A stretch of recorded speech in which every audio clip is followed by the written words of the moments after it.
तो बस्तर संभाग के 12 विधानसभा क्षेत्रों में मतदान की प्रक्रिया जो है वो शुरू हो चुकी है। 2645 मतदान केंद्र बनाए गए हैं। 19,09,010 अपने मताधिकार का प्रयोग करेंगे मतदाता। बस्तर के चुनाव परिणाम की बात करते हैं तो बस्तर के चुनाव परिणाम जो होते हैं छत्तीसगढ़ की सत्ता का मार्ग शुरू से ही प्रशस्त करते आए हैं। इसलिए बस्तर के मतदान पर छत्तीसगढ़ की नहीं बल्कि दिल्ली तक की नजरें हैं। इसलिए आयोग ने भी चुनाव की निष्पक्षता बनाए रखने के प्रयास पूरी तौर से किए गए हैं। सुरक्षा व्यवस्था की बात करें तो चाक चौबंद सुरक्षा व्यवस्था की गई है।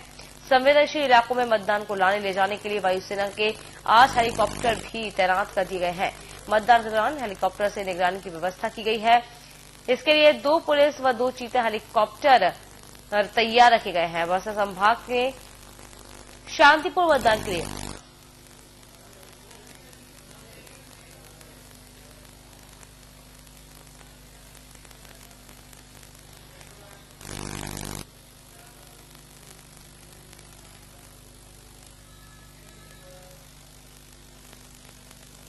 तो मतदान की प्रक्रिया शुरू हो चुकी है। क्या कुछ चल रहा है इस वक्त मतदान केंद्रों पर, जानकारी लेते हैं हम अपने संवाददाता आर.के. गांधी जी से, जो कि इस वक्त हमारे साथ सीधे जुड़े हुए हैं, दरभा से मौजूद है। आर.के. जी, फिलहाल हम बात करते हैं, मतदान की प्रक्रिया शुरू हो चुकी है। सुरक्षा व्यवस्था कैसे, किस तरह का भी चूंकि शुरुआत हुई है, किस तरह का रुझान देखा जा रहा है? देखिए, काफी अति संवेदनशील में अभी हम इस समय मौजूद है दरभा में, जहां पर कुछ समय पहले ही नक्सलियों ने बहुत बड़ी नक्सली घटना को अंजाम दिया था। झीरम घाटी जो यहाँ से महज 5 से 6 किलोमीटर की दूरी पर स्थित है। और दरभा के इस मतदान पोलिंग बूथ की अगर बात कर लीजिए तो धीरे धीरे लोग यहाँ पर आ रहे हैं अपने मत का प्रयोग करने के लिए, लेकिन काफी अधिक कम है।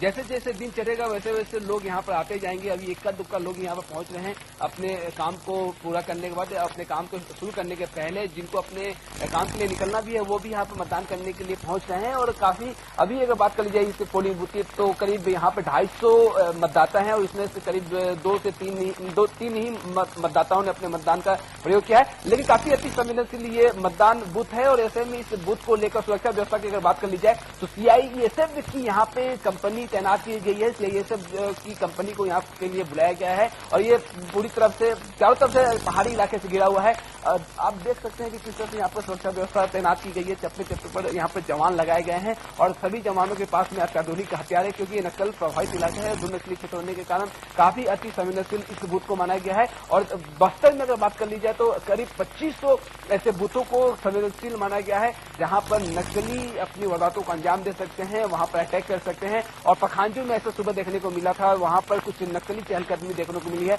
नक्सलियों की गतिविधियां दक्षिण बस्तर में देखने को मिल रही है। और दरभा में जिस तरह से यहाँ पे आसपास इलाकों में भी दरभा डिवीजन कमेटी काम करता है नक्सलियों को, तो उसको देखते हुए जो सुरक्षा की कमान है वो CISF को दी गई है। CRPF की भी यहाँ पर टुकड़ियां तैनात की गई है। करीब 560 कंपनियां इस समय बस्तर में मतदान शांतिपूर्ण तरीके से मतदान कराने के लिए तैनाती पर रखा गया है। और अगर इन कंपनियों की बात कर ली जाए तो करीब इनकी संख्या 75,000 है। और नक्सल मोर्चे पर जो राज्य को पहले से फोर्स मिला हुआ है वो करीब 35,000 के आसपास है। तो 1 लाख जो अर्धसैनिक बल है वो इस समय तैनात है चुनाव कराने के लिए।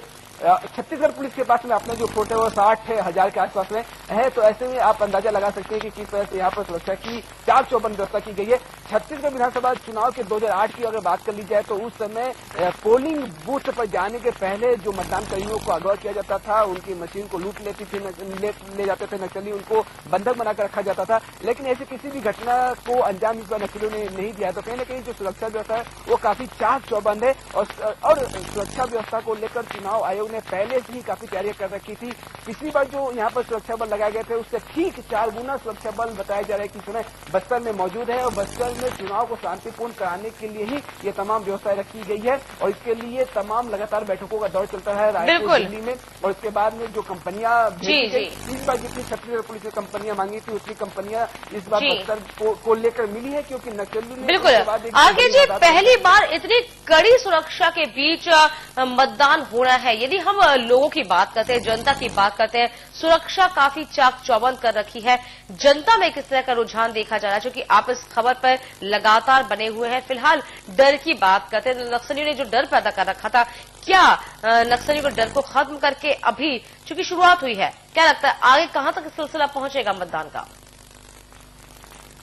देखिए, आपने एक बात सही कही कि जो डर है, डर पर क्या ये लोकतंत्र का महापर्व जीत हासिल कर पाएगा, क्योंकि डर कहीं ना कहीं बैठा तो है, क्योंकि नक्सलियों ने जिस तरह से बैनर पोस्टर जो लगाया था और बैनर पोस्टर के जरिए जो उन्होंने अपनी बातें की थी कि किसी भी आदिवासी और किसी भी मतदाता की अगर उंगली पर अमिट स्याही नजर आती है तो उसके खिलाफ में सख्त कार्रवाई नक्सली कर सकते हैं, उनकी उंगली काटी जा सकती है। इस तरह के फरमान नक्सली द्वारा जारी किया गया था, लेकिन जिस तरह से चाक चौबंद व्यवस्था की गई है उस तरह से शहरी इलाकों में, जो बस्तर के शहरी इलाकों में है, वहां पे मतदान तो देखने को मिला, लेकिन अंदरूनी इलाकों में जहां पे नक्सलियों का खौफ काफी ज्यादा है, जैसे अबुझमार का जहां इलाका है, जहां पे बंदूक की सत्ता पर नक्सली वहां पर आज भी कायम है, वहां पर मतदान का प्रतिशत काफी कम देखने को मिल रहा है, मतदान का रुझान भी वहां पर कम देखने को मिल रहा है और वोटिंग वो जब धीरे धीरे बिल्कुल आगे आप इस पूरी खबरों पर नजरें बना के रखिएगा। हम आपसे लगातार इस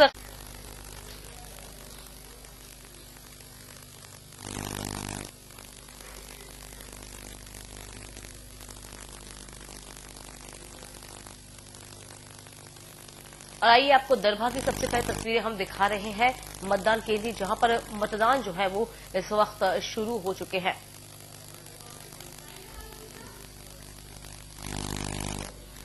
बस्तर के हम दूर नक्सली क्षेत्र दरबार के एक पोलिंग बूथ में मौजूद है, हमारे साथ कसर जी मौजूद है, उनसे जानेंगे कि ये जो मतदाता अगर कोई आएगा आपके पास पहले तो क्या प्रक्रिया आप अपनाते हैं, किस तरह से मतदान प्रक्रिया संपन्न होती है? जी, पहले तो बीएलओ द्वारा दिया गया पर्ची ले आएंगे और आइडेंटिटी कार्ड लाएंगे, उसके बाद मतदान अधिकारी एक के पास जाएंगे। वो मतदान अधिकारी एक कहाँ बैठता है, वहाँ आप लेकर चल सकते हैं क्या वहाँ पर क्या प्रोसेस अपनाया जाता है? ये चिन्हित पर्ची में जो आएंगे क्रॉस करेंगे और उसके बाद नाम का मिलान यहाँ पर कैसे होता है? नाम का मिलान वही मतदाता लाएंगे, बीएलओ द्वारा दिया हुआ पर्ची और आइडेंटिटी वाला इलेक्शन वाला जो दिया गया इलेक्शन कार्ड वाला। इसके बाद क्या प्रक्रिया अपनाई जाती है जब आपने वेरिफिकेशन कर लिया कि हाँ मतदाता का नाम यहाँ सही है तो? हाँ जी, उसके बाद मतदान अधिकारी जो के पास जाएगा, वो मतदाता रजिस्टर उनका साइन लेगा, उसका निर्वाचन नामावली का सीरियल सरल क्रमांक लिखेगा और अमिट स्याही लिखेगा और मतदान हेतु पर्ची जारी करेगा। अमिट स्याही कहाँ पर लगाया जाता है, किस तरह से लगाया जाता है? किसी वहीं आपके तर्जनी पर अमिट स्याही लगाया जाएगा। इसके बाद का क्या प्रोसेस होता है, किस तरह से मतदान संपन्न?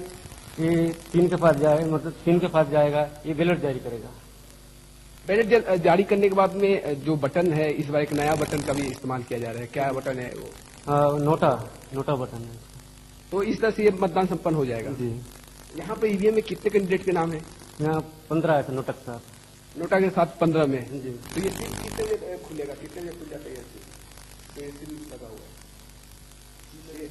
ईवीएम मशीन की जो सील है वो कितने में खुलता है?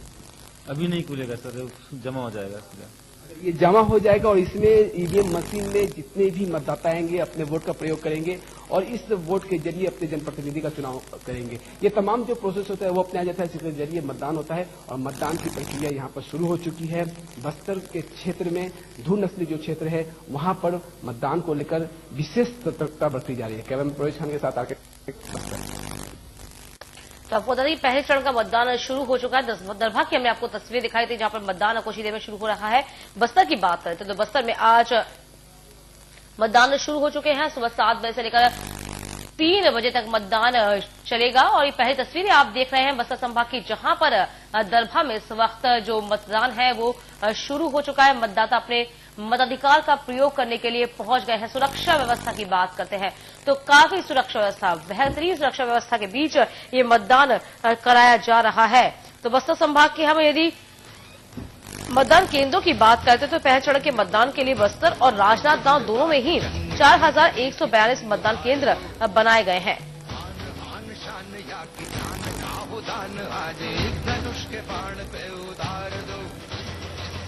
करे सो प्राण दे, जो मन करे सो प्राण ले, वही तो एक सर्वशक्तिमान है, तो है प्रचंड। तो मतदान केंद्रों की पहली तस्वीरें इस वक्त आप सीधी तौर पर देख पा रहे हैं। दरभा की ये तस्वीरें हैं जहां पर मतदान जो है वो शुरू हो चुका है। नक्सल प्रभावित क्षेत्र है बस्तर, जहां पर मतदान हो रहा है। पहले चरण का मतदान अब शुरू हो चुका है, जो तकरीबन 3 बजे तक चलेगा। इसके बाद सुबह 8 बजे से राजनांदगांव में शुरू हो जाएगा मतदान। फिलहाल हम आगे बढ़ेंगे। बस्तर में इस बार होने वाले विधानसभा चुनाव के दौरान सुरक्षा के बेहद पुख्ता इंतजाम हैं। पुलिस सूत्रों की माने तो हर 5 मतदान पर एक सुरक्षाकर्मी तैनात किया गया है। आज होने वाले मतदान को पूरी तरह से सुरक्षित बनाने के लिए 1 लाख सुरक्षा बलों की भी तैनाती की गई है। तो पहले चरण के मतदान बस्तर और राजनांदगांव में 4142 मतदान केंद्र बनाए गए हैं, जिनमें से आपको बताएं कि 1517 मतदान केंद्र संवेदनशील हैं, 1311 मतदान केंद्र अति संवेदनशील है।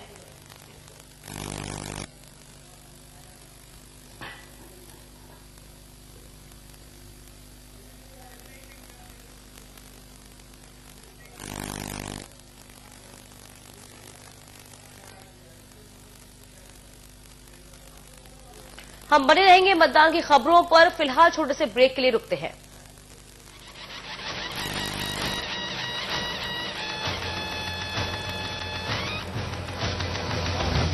प्रचंड बोल मस्तकों के झुंड, आज जंग की घड़ी की तुम हार दो। मान मान शान या की जान का हो दान, आज एक धनुष के बाण पे उतार दो। मन करे सो प्राण दे, जो मन करे सो प्राण ले, वही तो एक सर्वशक्तिमान है। भारत तो है प्रचंड।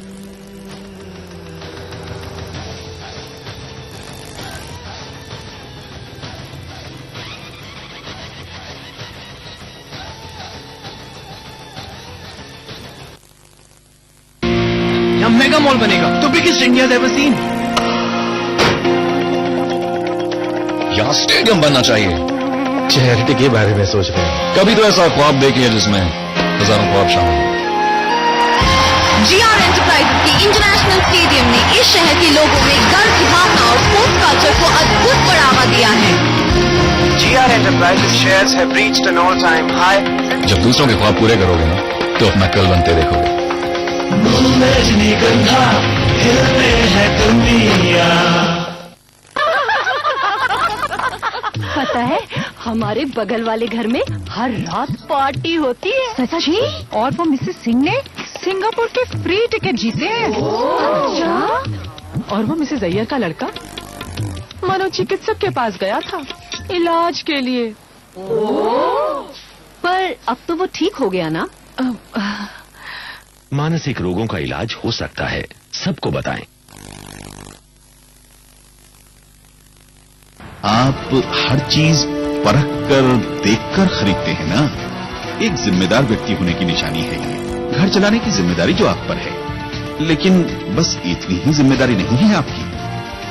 देश चलाने की जिम्मेदारी भी आपकी है। आवश्यक रूप से मतदान करना आपकी सबसे बड़ी जिम्मेदारी है। शासन करने वालों का चुनाव करता है आपका वोट। सच्चे और जिम्मेदार नागरिक बने। मतदान अवश्य करें।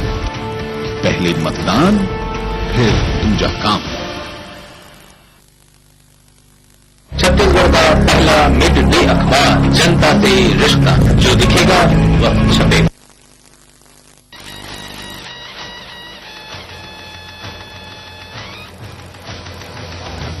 प्रचंड बोल मस्तकों के झुंड, आज जंग की घड़ी की तुम हार दो। मान मान शान या की जान का हो दान, आज एक धनुष के बाण पे उतार दो। मन करे सो प्राण दे, जो मन करे सो प्राण ले, वही तो एक सर्वशक्तिमान है। भारत तो है प्रचंड।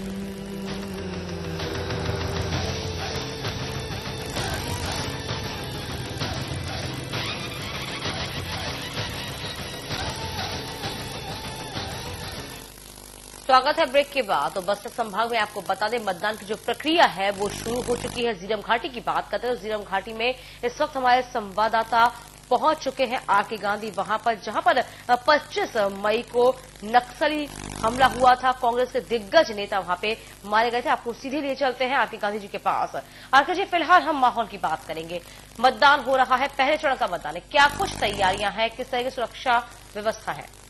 जहां पर 25 मई को नक्सलियों ने लोकतंत्र को सबसे बड़ी चुनौती दी थी, राजनीतिक पार्टी पर सबसे बड़ा हमला किया था, जिसमें दिवंगत नेता नंद कुमार पटेल सहित पूर्व केंद्रीय मंत्री विद्याचरण शुक्ल, महेंद्र कर्मा 30 नेता यहां पे शहीद हो गए थे। और ऐसे में झीरम घाटी इस चुनाव का अहम मुद्दा बना हुआ है। जो बस्तर की राह है काफी आसान नहीं है। बस्तर के 12 विधानसभा क्षेत्रों में जहां पर भी पार्टी ने सबसे अधिक चुनाव प्रचार किया, क्योंकि नक्सली पहले तो चुनाव प्रचार करने नहीं देते, उसके अलावा मतदाताओं को भी डराने धमकाने का भी काम करते हैं। इस बार भी नक्सलियों ने ऐसा ही किया है। अमिट स्याही जो भी लगा व्यक्ति दिखेगा, नक्सली उसके साथ में सख्त और बुरा व्यवहार करते नजर आएंगे। उन्होंने बैनर पोस्टर के जरिए इस बात का जिक्र किया है। झीरम घाटी में वो झीरम घाटी चुनावी मुद्दा इसलिए भी है क्योंकि कांग्रेस इसे बीजेपी सरकार की सबसे बड़ी चूक मानती है और इसलिए इस चुनाव में झीरम घाटी को अहम मुद्दा बनाया गया है।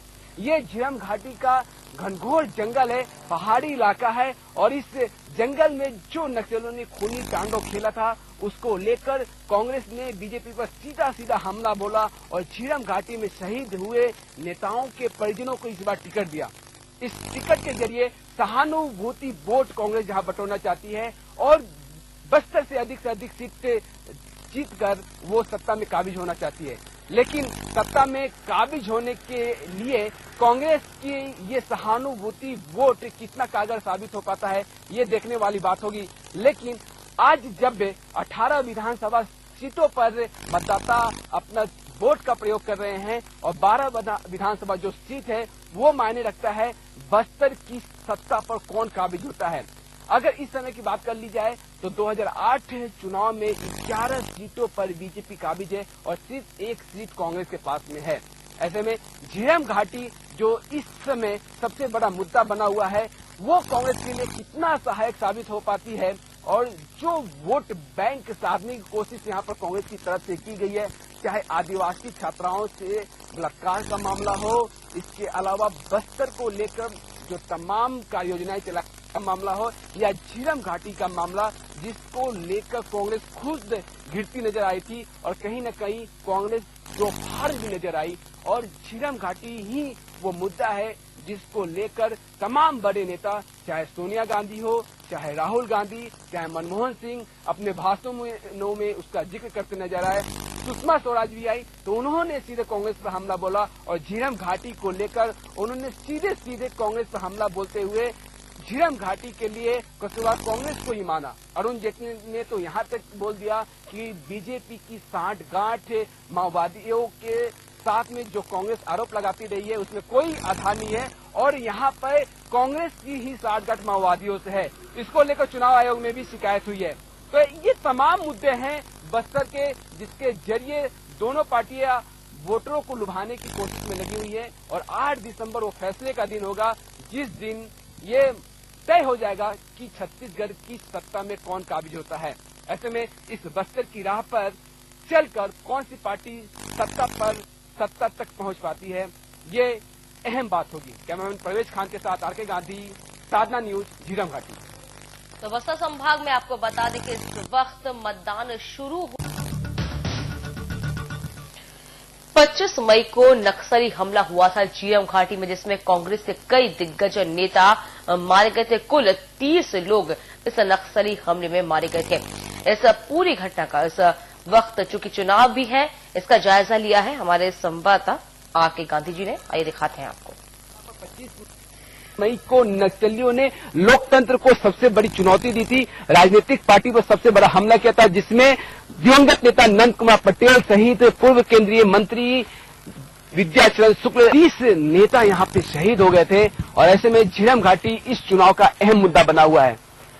जो बस्तर की राह है काफी आसान नहीं है। बस्तर के 12 विधानसभा क्षेत्रों में जहां पर भी पार्टी ने सबसे अधिक चुनाव प्रचार किया, क्योंकि नक्सली पहले तो चुनाव प्रचार करने नहीं देते, उसके अलावा मतदाताओं को भी डराने धमकाने का भी काम करते हैं। इस बार भी नक्सलियों ने ऐसा ही किया है। अमिट स्याही जो भी लगा व्यक्ति दिखेगा, नक्सली उसके साथ में सख्त और बुरा व्यवहार करते नजर आएंगे। उन्होंने बैनर पोस्टर के जरिए इस बात का जिक्र किया है। झीरम घाटी में वो झीरम घाटी चुनावी मुद्दा इसलिए भी है क्योंकि कांग्रेस इसे बीजेपी सरकार की सबसे बड़ी चूक मानती है और इसलिए इस चुनाव में झीरम घाटी को अहम मुद्दा बनाया गया है। ये झीरम घाटी का घनघोर जंगल है, पहाड़ी इलाका है और इस जंगल में जो नक्सलियों ने खूनी तांडव खेला था उसको लेकर कांग्रेस ने बीजेपी पर सीधा सीधा हमला बोला और झीरम घाटी में शहीद हुए नेताओं के परिजनों को इस बार टिकट दिया। इस टिकट के जरिए सहानुभूति वोट कांग्रेस जहां बटोरना चाहती है और बस्तर से अधिक सीट जीतकर वो सत्ता में काबिज होना चाहती है। लेकिन सत्ता में काबिज होने के लिए कांग्रेस की ये सहानुभूति वोट कितना कारगर साबित हो पाता है, ये देखने वाली बात होगी। 8 दिसंबर वो फैसले का दिन होगा जिस दिन ये तय हो जाएगा कि छत्तीसगढ़ की सत्ता में कौन काबिज होता है। ऐसे में इस बस्तर की राह पर चलकर कौन सी पार्टी सत्ता तक पहुंच पाती है, ये अहम बात होगी। कैमरामैन परवेश खान के साथ आर के गांधी, साधना न्यूज, झीरम।